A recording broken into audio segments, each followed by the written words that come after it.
মানবাধিকার লঙ্ঘন ও মানুষের অধিকার খর্ব করার জন্যই আওয়ামী লীগের কার্যক্রম নিষিদ্ধ করা হয়েছে বলে জানিয়েছেন প্রধান উপদেষ্টার প্রেস সচিব শফিকুল আলম।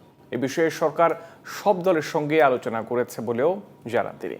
ডিসেম্বর থেকে জুনের মধ্যে এই জাতীয় নির্বাচন হবে বলে জানান প্রেস সচিব। হাসান আল মামুনের রিপোর্ট।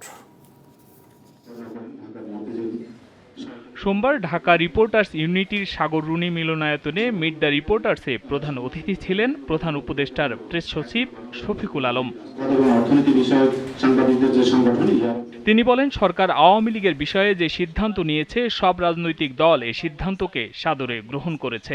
আর আওয়ামী লীগ নিষিদ্ধ হয়েছে বিকজ আওয়ামী লীগের কার্যক্রম নিষিদ্ধ হয়েছে বিকজ তারা যেই ধরনের হিউম্যান রাইটস অ্যাবিউজ করেছে, তারা জনগণের ভোটাধিকার কেড়ে নিয়েছে, দেশের সমস্ত দেশকে তারা নিয়েছে হচ্ছে একটা ডাকাতির একটা জায়গা হিসাবে, যে যত পারো ডাকাতি করা যায় সেটা হিসাবে নিয়ে তারা তো পুরো বাংলাদেশের মানুষের সমস্ত অধিকার তারা খর্ব করেছিল।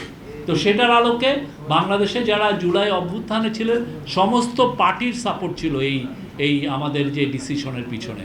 সাংবাদিকদের বিষয়ে তিনি বলেন, সরকারি অফিসে সাংবাদিকদের প্রবেশাধিকার নিশ্চিতে নির্দেশনা দেওয়া আছে। প্রধান উপদেষ্টার অফিস সাংবাদিকদের সব তথ্য সরবরাহ করছে বলেও জানান তিনি। আমরা গত 15 বছরে তো দেখেছি এটা একটা ভয়াবহ রূপ আমরা দেখেছি।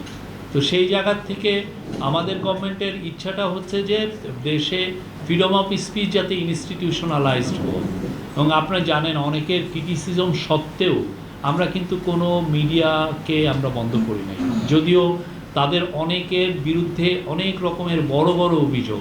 ডিসেম্বর থেকে আগামী বছরের জুনের মধ্যেই নির্বাচন হবে বলেও জানান প্রেস সচিব। আমাদের চিফ অ্যাডভাইজার বলেছেন ইলেকশন ডিসেম্বর থেকে জুনের মধ্যে হবে।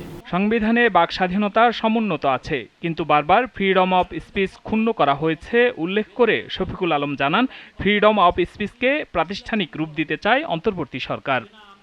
30,000 টাকার নিচে বাংলাদেশের কেউ বেতন পাবে না, কোনো জার্নালিস্ট বেতন পাবে না, আর যারা দিতে পারবেন না তারা আল্লাহর হস্তে বন্ধ করে দেন।